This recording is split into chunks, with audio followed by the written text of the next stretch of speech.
welcome back to our podcast series, The Grand Hour Vietnam, in cooperation with the dining platform Library. Dining Library platform is a platform that we promote the Vietnamese dining cultures. Like few months ago, I have a very amazing experience dining in Vittorio restaurant, and this is one of the most well-known restaurant of the Reverie Saigon that we are here today. Very beautiful five-star hotel. And the food was so amazing that bring me here today to know the mastermind behind that all the creation. So in today's special episode, please about the culinary and the art in culinary, please welcome Mr. Marcelo Geraldini, the executive chef of the Reverie Saigon. Welcome. Thank you very much for your warm welcome, Jason. It's a pleasure to have you here and your audience as well. Welcome to the Reverie Saigon. It's a beautiful hotel, Thank you. in Saigon, much. and it's good to see you today.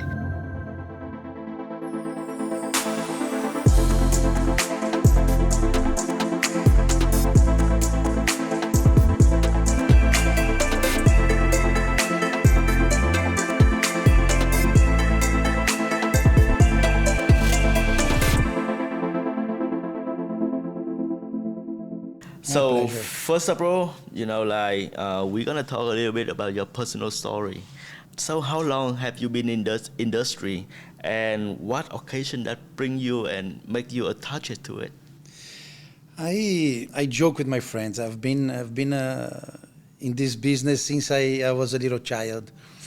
It's very simple, and I think it relates to most of the chefs. My family background. That's what I grew up with my mom and grandparents from both sides. Having everything around the table was very important. So all the good moments, all the happiness, family gathering was mainly around the dining table rather than sofas and living rooms. Yeah. So I think that brought me up. Professionally speaking, I've been cooking for 20 years now. 20 years. Yeah. Impressive. Yeah. And where are you originally from?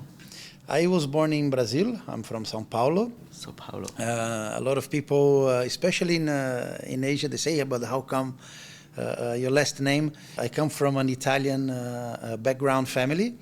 It's a very strong Italian background. My grandma, from my father's side, she was German. So it's a little bit of I think like most people in Brazil, it's a very multicultural nation. And your language is Brazilian? Mother language is Portuguese. Portuguese. Yeah. All right. Portuguese. Mother language is Portuguese. All right. Do you speak any German or Italian? No, Italian I can survive. All right. Spanish I speak quite well. Mm-hmm. And English I was lucky enough to live abroad when I was 15 years old. I lived in the U.S. for nearly 2 years, and then that was a very good. That was a very important part of my life, especially when it comes to a new language. Yeah, absolutely. Yeah. So in the journeys of pursuing this career, every one of us have to face difficulties and milestone. So let's talk about your the milestone that you remember the most first. Differently from what people usually think, there's no glamour on behind the scenes. When you see a TV show when you were young and you see a TV show, it might look a bit it might look a little bit easier than it actually is.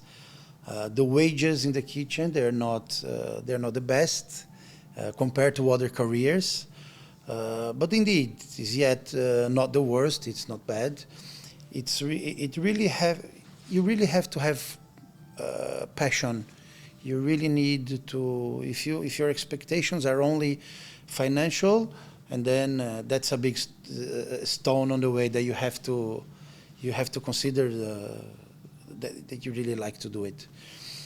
When I became a professional, I moved. It was when I moved to Europe. I went to England, and then that's where I did all my professional chefs training, all the full-time 3-year program. A lot of challenges with a different culture, with a different language. Even though I could speak English, but when it comes to academic level, Yeah. it was more challenging. So that's also one of the challenges I had to overcome to become a chef and to have better chances of career growth. Yeah. Yeah, so that's a difficulty, the language barrier in the academic way, right? To understand it fully. Yes. Right. Anything, milestone, a big thing in your career that you remember the most?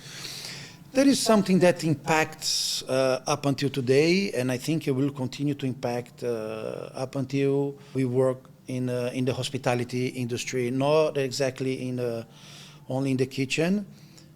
You have to give up a little bit of your own leisure time, family time. Yeah. You lose friends. I mean, the real friends, they're still there, but you don't have a lot of time for social life. Usually on holidays or over the weekend, it's where most of the people are enjoying and having their dinners outside, or celebrating or having their year-end parties. It's when we work the most. So I think that's a challenge. That's the main challenge. But that will be there. Right. Up until you That's retire. a career that we selected, right? Absolutely. Yeah. It's important to have someone by your side that understands and supports your career. Yeah. I understand. I'm lucky enough to Right. to I have understand, someone. cause like working in the kitchen, like it's normally it's hard, like it's a very hustle environment, and you have to sacrifice your own time. When people come to your restaurant, we serve them, so that's why we have to sacrifice our own time for that. Absolutely. Yeah. So what brings you to the Reverie Saigon? 7 years ago, I received an offer to come to Vietnam to to take care of a steakhouse. Of course, with my South American background, very familiar with this kind of cooking. So I came to Vietnam to look after a steakhouse. And then the group executive chef at the time, luckily he saw my potential to take over other responsibilities within the hotel. So he brought me into to the Reverie Saigon, and then I moved on. And then I already had experience on big events. Yeah. From previous workplaces. I also I was lucky enough to work in a Michelin star restaurant in England, amongst other restaurants. And I think that experience, it gave me the chance to come to the Reverie Saigon. This is awesome, and you love it, right? Absolutely. Yeah. I think the sense of loyalty, in the kitchen, it's really strong. And it, of course, is not only with my kitchen brigade, but also with the company. I think every company I've worked for, it's my youth, I was lucky enough to be to work for good companies, and this is one of the good companies. I believe so. I believe so. So, as a foreign expert, that's who have many experience in the different cultures. So, what lessons that you acquire personally and professionally? Throughout my life, throughout my career and personal life, I've always been very adventurous.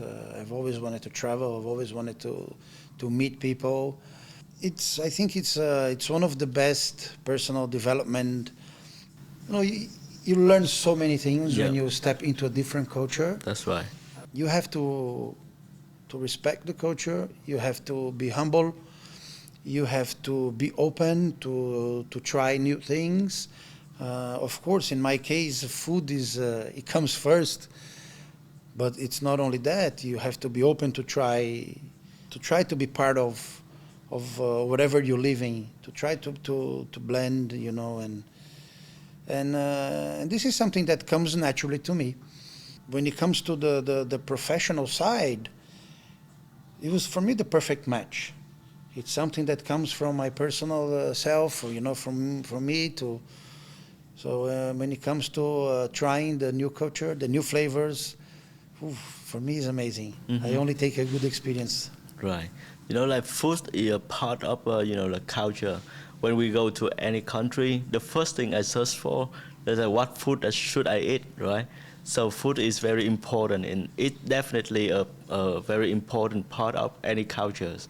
And you have a chance to travel around, so that bring you a good experience.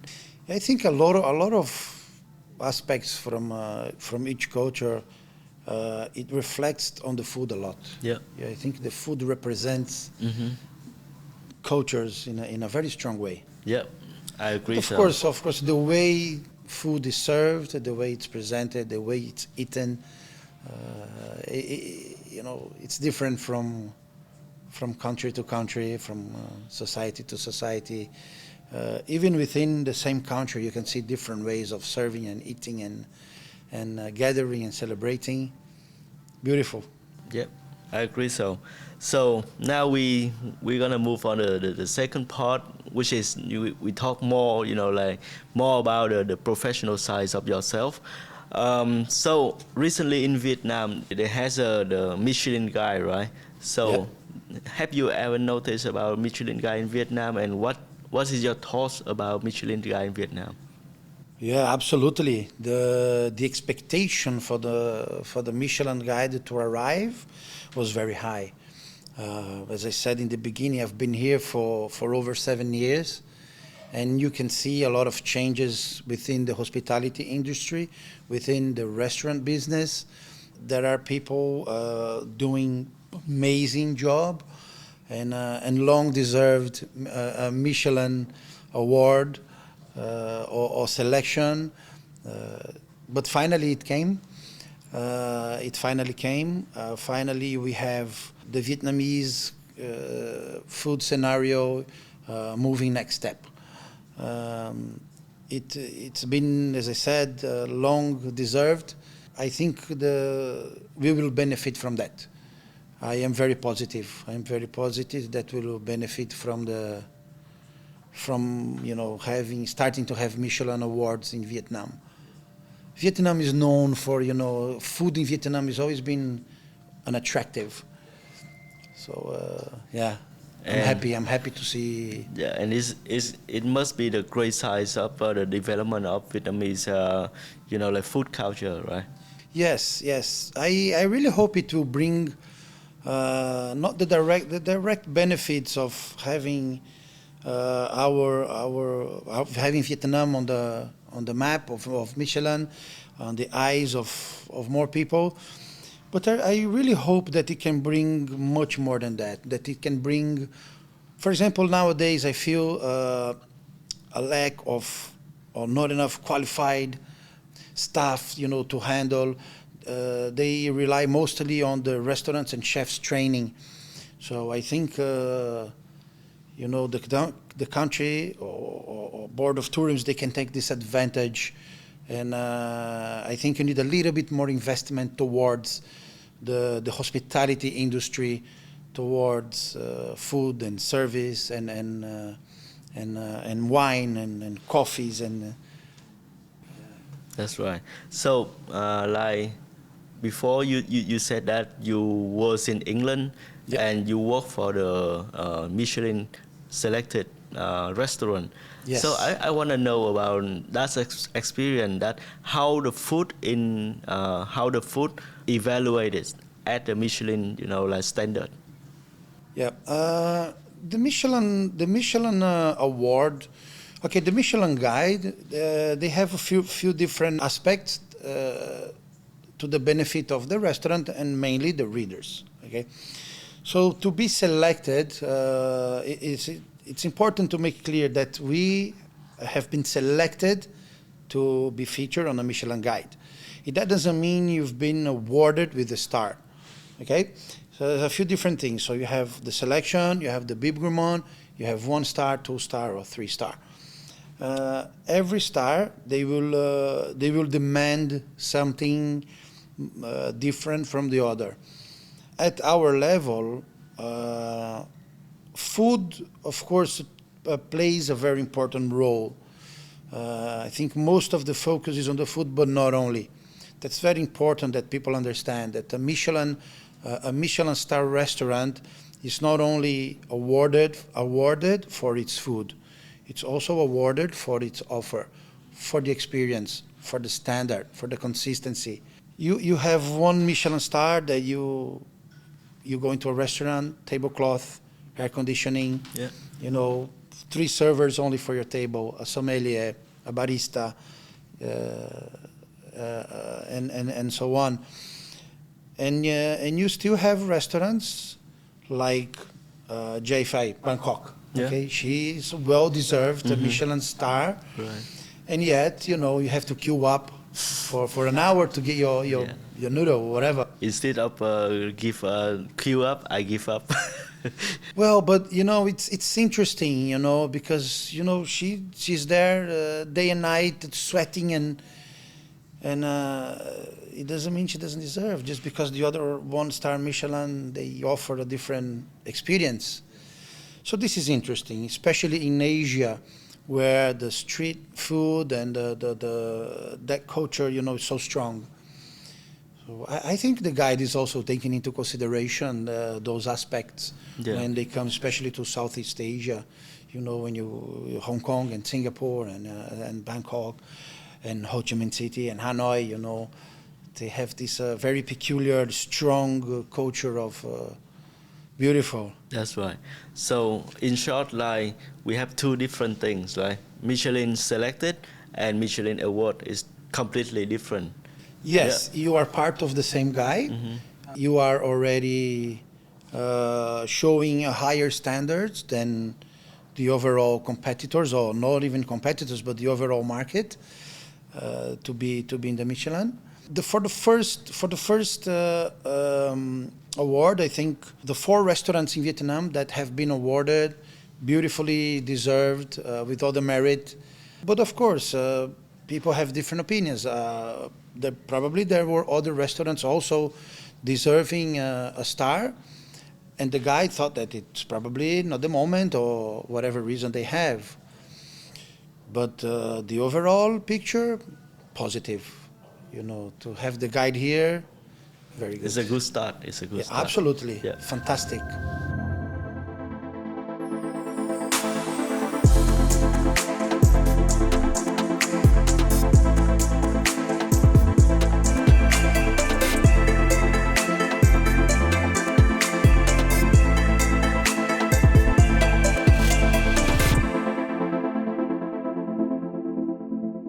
Do you consider your dishes is a form of art, and how the decoration of the food affect to our feeling? Okay, decoration of food is very important. Okay, the first thing when the food is brought to you, you eat it with your eyes, because and then of course you have the smell, and then the taste. The way it's presented, it plays a very important role. Regardless of being a Michelin level or not, I think you have to care on how you put the food on the plate. It shows respect to the food. Of course, it needs to be balanced. Sometimes you see a lot of fancy stuff, but a little bit, it has to make sense. Right. And that's where it comes the main challenge, to make it look good, and yet a balanced dish where ingredients they match and they make each other grow, and so that's very important. Yes, normally it can be, when you say culinary arts, I like to, food is basic in everyone's life, so it can be an art, but I think above all, it's food is good moment, food is nourishing, food is, it's essential to life. It should be available to everyone, So the decoration is very important. Absolutely. But it have to come with the right portion, not too much. You have to balance it, right? Yes, Don't be yes. too much decoration, but the food is still, the core thing. Yeah. It has to match, if your decoration, whatever you put on a plate, it needs to match the whole concept of the restaurant, of the ambiance, of the music it's playing, of the people who are serving, Right. It's an overall balance. It's not only what's on the plate. Yeah. I agree. Is there any specific cultures or origin that's become your inspiration to influence the dishes that you create? Vietnam, absolutely. My professional career, it was well, I got my diploma in England, but I had an experience already in South America, and then you have the family background, and then so you have influences from your family background, from the country where you lived longer, from the places you have worked. And then Europe is where I got my professional chef's diploma. That's where I graduate. And the school I graduate was founded by Escoffier himself. You know, he's a 110 years old college. So of course you have a lot of influence from the French techniques on my personal career. Asia was something very interesting since a long time. Probably because it was too far, you know. So wow, that's interesting. What are they doing? What's the scenario? I want to know more. And so of course, when you finally have the chance to come to Asia, and you just dive into it, you know, you want to know what are the ingredients, what are the aromas, what are the herbs, what can you blend with your own. With your own culture, with what you have learned, with what you have experienced professionally. Right. So, being in Vietnam for like 7 years, so what is your most favorite food in Vietnam? Ooh, people ask me this question, it's so tough. Yeah. I don't think I have one particular. I like coquette. Some my. Please help me with my accent. Coquette. You know you dip the vegetable into the pork fat. Yeah. And that we call coquette. Absolutely. Coquette. It's a west side like very distinguished dishes. Yeah. Well, love it. The stuffed bitter melon. The stuffed bitter melon with the soup. I love bitter melon. Either just with some scrambled egg, or the stuffed chao tom. Bánh xèo. I could not name one favorite food. How about pho? Well, absolutely, Yeah. but that's that's already favorite, right? Yeah. That does not go wrong. That's right. But I'm also a very big fan of the bún bò Huế. I like the strong flavors of the bún bò Huế. The shrimp paste. I'm not afraid of that. Yeah. Yeah. So fish sauce, can you eat it? Yes, absolutely. Absolutely. Yeah. I'm a You big know, fan of com bún tam, bò Huế when too. I eat the broken rice, Broken I rice. have to make sure there's plenty. Yeah. When I eat, nem cua bé. Nem cua bé. Yeah. I know. Bún chả. I've named it. Right, so I believe that you have a long list already. A long list. If you ask a chef what's the favorite food, it's impossible to name one, I think, Okay. Sometimes you wake up in the morning craving for something completely unusual, Yeah. All right. So, how has technologies affected the future of culinary, and what are your opinion on the recent trend for food reviewer, photo and video taken and uploaded to the social media? Right nowadays, like TikToker, they come everywhere. They become food reviewer, even though they don't have a background on any food reviewer or professional trend. How do you feel about that? I feel very positive, okay? And I tell you why. When you talk about technology, it's not only what you see on the screen, it's not only what the TikTokers of influencers are doing, but technology is also is there to make your life better. With the phone you can do wonders. It's no different in the kitchen. We have equipment that I would say for the last 20 years there are some kitchen utensils, equipment that changed completely the world of cooking. With Paco Jets, with Roto Vapor, with the Thermomixes, so technology is important. Technology is the future. When it comes to influencers and people bringing to the media, I think you have to divide into two main categories. Yeah.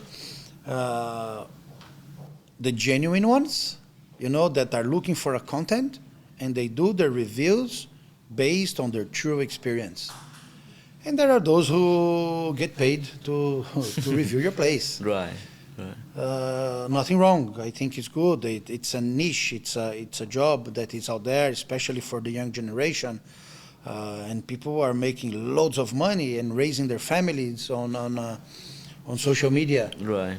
Of course, they need content, so it's important. But we need to, when I go out for dinner and I'm looking for something new, and I'm looking for, you need to keep yourself informed. Mm-hmm. That goes for the audience, They need to, don't just follow one TikToker or one influencer. That's right. Do your research. Try to find out who are the genuine reviewers. Read, see what's new. I think that's very important, to find reliable sources of information and go and experience yourself. It's very easy to know who are the ones that, they're being doing a review because they've been hired. With all the respect, it's good for the business, it's good for the restaurant also to sometimes to invest on that new platform as a form of marketing. If I want to, have a dining experience, you have to search a little bit more than just one or two. That's right. Channels. Two type, right? Yes, yeah. I would describe. I mean, my humble opinion. Yeah. I would try to find, genuine, writers who are, don't take sides. Mm-hmm. They're in their own opinion. Yeah. And no offense to other people. No, absolutely not. Yeah. I agree. Because those who do the marketing on top of it, they're making their way of life, and it's important for the businesses to have this new platform of marketing. Once, it was just a magazine, and then, online, and then whatever platform is coming up, it's very good. It's a win-win situation. Yeah, absolutely. So, Mr. Marcelo, you have many experience in different culture, and now you're working in Vietnam. So how do you balance the Vietnamese taste and the international culture taste that you have experience on? We have to consider eating habits. The time that people normally dine, Vietnam, it's a little bit earlier than a Western culture where they have their dinner normally later. For me, this is, it's just benefits the experience of the guest. Because you have the chance to blend the fresh product available. You have the chance to play with the flavors, to dare, to try. Of course, the Vietnamese, on their daily basis, they stick to their traditional food and of course, but they have open mind to try something, to try new things. You see the scenario, the upcoming restaurants, the local talents are doing an amazing job. We had just recently a few guest chefs here at the Reverie Saigon to collaborate on a series of dinner based on the four basic elements: water, fire, air, and earth. And we had the Vietnamese chefs. It was probably our best, our most successful dinner. It was a fantastic experience for everyone. So when you blend, we had the final dinner. There were 6 chefs. So there was myself, Mateo from Da Vittorio, Paul from Café Cardinal. Then we had Francis Tuan from Esta, Tauna from Lavelle, and Samuel from Nen. So the benefit of this kind of mutual cultural collaboration, the guest is happy, Our staff are able to see something that they don't see on the daily basis. So for me, it was, that cultural blending is fantastic. Yeah. That's great. Not only for what we can offer the guest, but also what we can experience ourselves and our team, our younger generation. They were exposed to different chefs, with different cooking methods, with styles and flavors. Great experience. Everyone was so happy. Right. So you just name, many name of the head chef, from all the Yeah, restaurant. maybe you shouldn't, because now I miss a lot, That's many okay. others. But you have a lot of head chef under your command. So Yes. how do you coordinate them, to bring the best cuisine to the customer? Because it's like different personality, different skill, and as an executive chef, That's a very good point, Jason. Because there you're not. Cooking is easy. Yeah. Okay, cooking is what we do for 20 years, or probably since my childhood. But when it comes to managing, you're dealing with people. You are dealing with different character. You are dealing with different culture. You are dealing with different values. You really need to, of course, you need to be clear. Directions need to be clear. There need to be a lot of training. You need. But yes, it's not the easiest of the task in a restaurant to have under your management so many people, and from different nationalities and different background, social background. I'm lucky that I have the team that I have. I think I'm very lucky.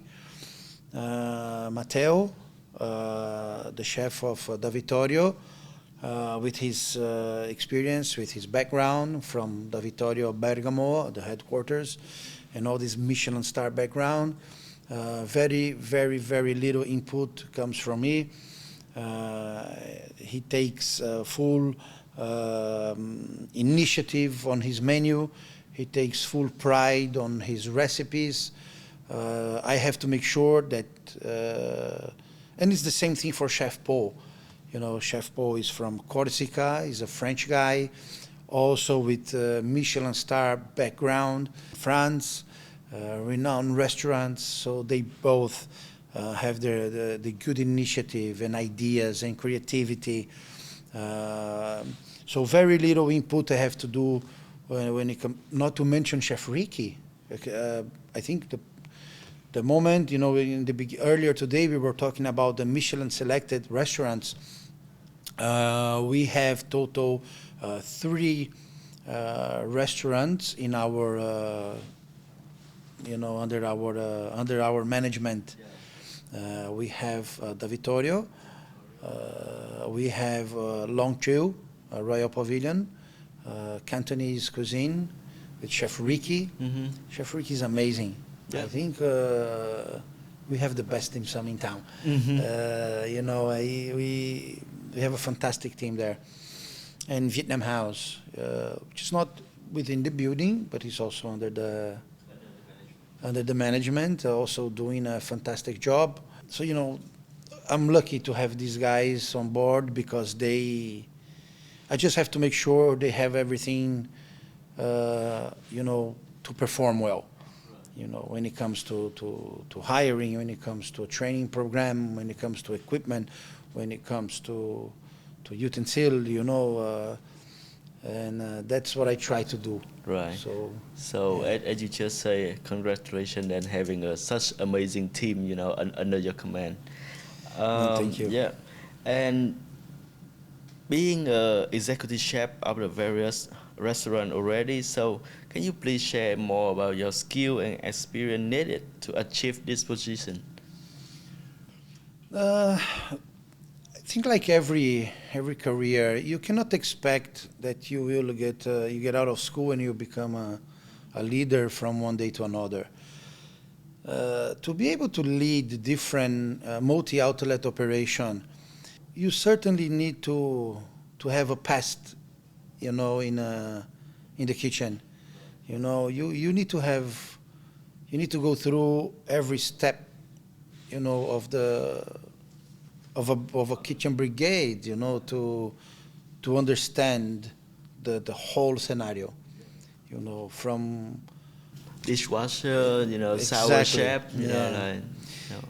You know, and you have to understand that the career as a chef, it's not only within the kitchen. Okay, probably spend most of my time going.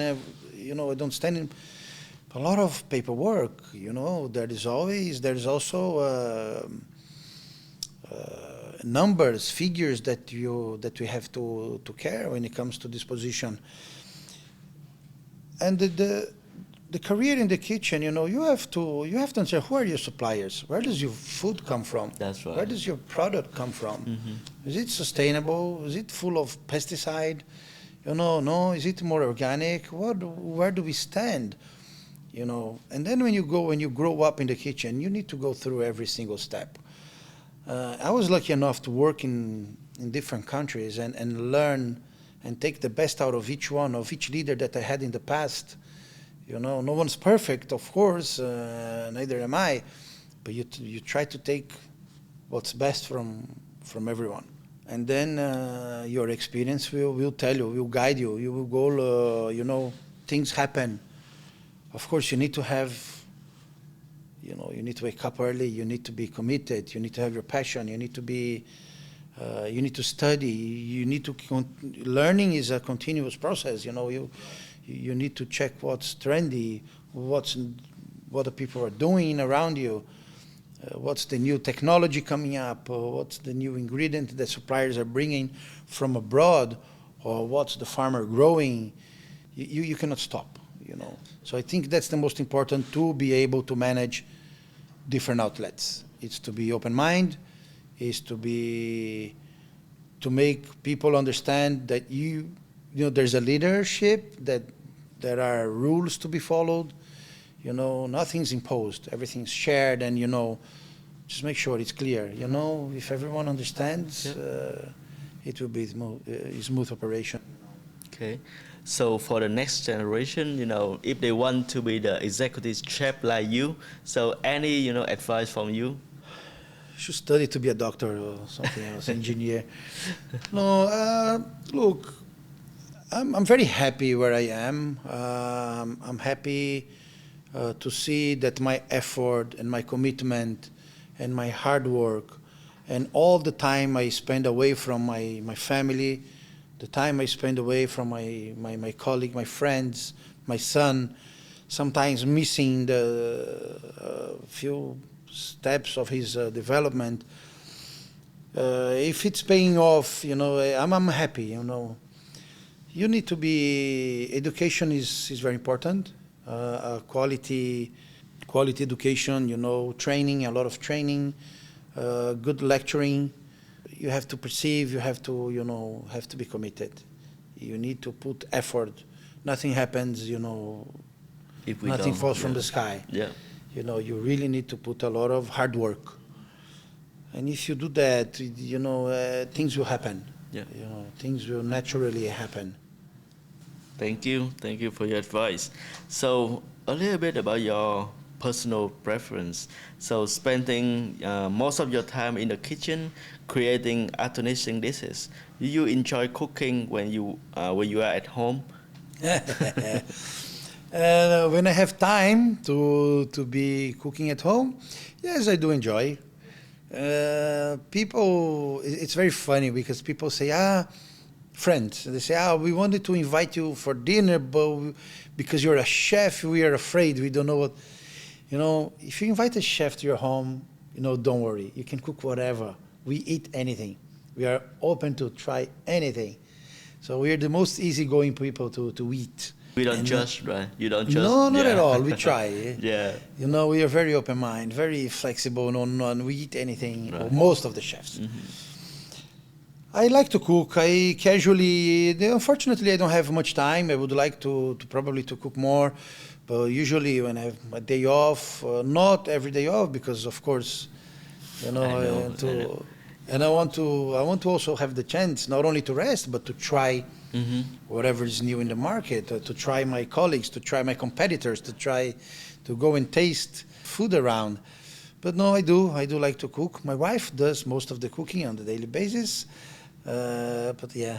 Yeah, if I were you, I do the same, like Yeah. when we have a day off, we'll try, another restaurant and let people serve us. We serve people like all year round, right? Yeah. So that's when we have a day off, we should go out and eat, Yeah. like. But when I cook at home, there's nothing fancy coming out. There's no reductions. There's no very simple, very straightforward, comfort food, Yeah. full of flavor, full of love. Right. Sounds good. Sounds good to me. So I remember once when I was in the U.S., so I worked in the Italian kitchens, and our head chef, he usually cook for us when the ship finish. So do you do the same here? We have a different structure in the hotel. Normally, in an independent restaurant, yes, it's the kitchen who prepares the staff meal. Yeah, normally, and which I quite like because I think it brings the team together. Right. It's usually the time where kitchen staff and service staff, front of house, they share a moment, To eat the food to eat, together, and yeah. and in the hotel structure when you have so many staff and That's you right. have so many people, It's a difficult, different. So yeah. we have one staff canteen. We have a canteen chef, Yeah. fantastic guy I have that he prepares the meal For staff. for the company, Yeah. for the whole hotel. We do an average, I don't know how many guests now, I don't know, 700 people eating every day there. Wow. Yeah. On our daily briefings, when I have all the leaders of each outlet, we have a daily briefing. And I also have my canteen, the chef there. And I think, you have the most demanding guests within all the restaurants. The staff, they're very critic. If the canteen food is not good, my friend, be careful. Yeah. So no, we are very lucky that the policy that we have here, we are able to offer a very, very good meal to our staff with a good variety, nutritious, freshly made on the daily basis, and following and the receiving area is the same we follow the HACCP standards for. So our people, our team, they also get a good quality meal and under all the safety rules. Right. All right. So, being an expert in cuisine, how do you and your family choose the source of meal? Oh, my son, he was already born here. We've been here 7 years. We adapt to very easily to, as I said, we had a chance to live in other countries before. And to live that lifestyle, you are naturally open minded. You are willing to taste more. It's available. There are a lot of things available in the market that you can find. If you're missing something, I'm talking about Ho Chi Minh City. You have restaurants from so many different Right. types of cuisine. You can easily adapt. You find things in the market. You find, yeah. So, supermarket or traditional market? No, for the traditional market, for the normal, for the daily, like fruit, veg, fruits and veggies. We normally buy from the Traditional market. from the lady who we Right. like the most. She sells on the street side. On the street side, yeah. Yeah, of course, we still rely on the supermarkets. Things that hygiene or whatever, depending on the product. Yes, a supermarket. And we have good supermarket here with a variety of products available, with hygiene standards. That people but no, it's perfect.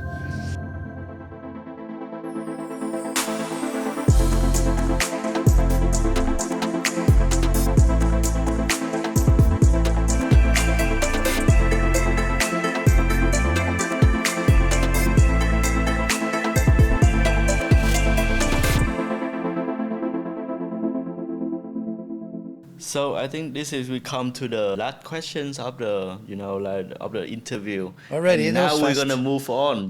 Wait for it. Just the next part we call that talking about your test is very like quick question and answer. So a meaningful architectural place that you have visited or discovered in Vietnam. Still a lot of places missing that I want to go. I have not been to Hue or Sapa, but Hoi An so far impressed me a lot. The city, Hoi An, the Marble Mountains, beautiful, worth a visit. All right. And sustainable fashions or furniture brand that you care about or you want to purchase? This is what I was joking to my people. I think fast, but I don't have the money. Oh, even fast. If you want to, Oh, it's sustainable. They're doing a great job. mm-hmm. Chapeau, hats off. VinFast. Yes, VinFast. All right. That's a sustainable. I think it's a Now they eco-friendly. especially now they go green, right? So very Absolutely. eco-friendly. Yeah. Yeah. We need to care a bit more about these guys. Eco-friendly. Mm-hmm. And Less plastic. Cool. So, what is your favorite lifestyle icon? You have any idols or icon that you want to follow? My father. He gave me good values. Mm-hmm. That's him. All right. So, do you bring them to Vietnam, your parents? My mom, yes, she came to Vietnam twice. My father is a bit stubborn. That's something I really will try to avoid. Look, there are people, professional, there are great chefs that really inspired my career. But careers can also be inspired not only in a professional way, I said my father, this came to my mind, but it's, he, the wake up early values, character, it comes from, It's good to have your father as your role model, right? He is, yeah. Well, my mother, my father-in-law, I'm lucky. My wife has, fantastic family.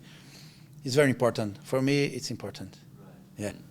And what is your recurring activity that you do twice a year or every 6 months that you plan to? Traveling. Traveling for me is essential. Getting to know new places, tasting new food, meeting new people, new culture. Traveling is for me one of the best investments in life. That's absolutely true. And what is the next destination? Good point. There are many places where I have not been yet within Vietnam. I think the next will be probably, Sapa. I haven't been there yet. Me too. Yeah, I live my whole life here in Vietnam and I haven't been in Sapa yet. Yeah, I just came back from holiday, so I'm kind of broke at the moment. I need to find something to fit in my pocket. All right. No, I don't know. There's so many places I have not been yet within Southeast Asia. I don't know how long I'm going to be here. I hope I still have a long journey ahead. However, there are places within Asia that I still want to go. I have not been yet to Korea. I have not yet been to Philippines. I have not yet been to so many countries. Yeah. It's all on the wish list. Let's see what's the next journey, right? Yeah.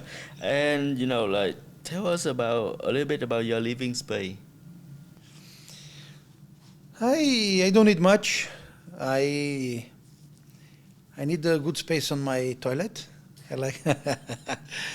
No, I like as long as it's a clean place with the windows open. Yeah. Air flowing. Airflow, yeah. That's what I need. I don't need much. I don't live in a big place. I live in an apartment. It's just me, my wife, and my son, and yeah. That's it. That's it. I'd like to have the freedom, to go down and have a coffee. I like to have the freedom, when I'm off, get my motorbike and go Driving around and drink and have a beer with a friend and have a glass of wine. And it's a very simple lifestyle. Simple lifestyle. Yeah. What kind of music that you like? Where's my phone? My So a playlist. Any song that you play? I was born. I grew up with my, especially my mother, with rock and roll. Rock and roll. The good old, I don't know, Led Zeppelin, Janis Joplin. That was the Beatles, the Rolling Stones. That's what I. But yeah, I have my own. Very eclectic. Depend on the mood. Okay. Yeah. All right, but I rock would and say roll. rock music, Yeah. metal. Yeah. Metal. Yeah, I kind of like a bit of a hand banging sometimes. Yeah. Yeah, I try to play, like the metal rock in the kitchen, and it's become a hell kitchen. I don't know. I'm afraid of that. Yeah, right. If you have a different life, what kinds of life would you choose? Podcast presenter. No. It's hilarious. I don't know, honestly. I think I would be a chef. I like to be in this environment. My relation with food, with the table, as I said in the beginning, the way I was brought up in the family, family gathering, Sunday lunch and a nonna, the Italian, it's something very strong for us. On the other side, my grandma with the German, they have, beautiful. I was lucky that I was brought up in such a beautiful two grandmas that cooked very well, and food was very important. Yeah. So yeah, I probably would be a chef. All right. And last question: what the best encouragement that you have received ever? The birth of my son. Because it's a life-changing thing, I probably, if it wasn't for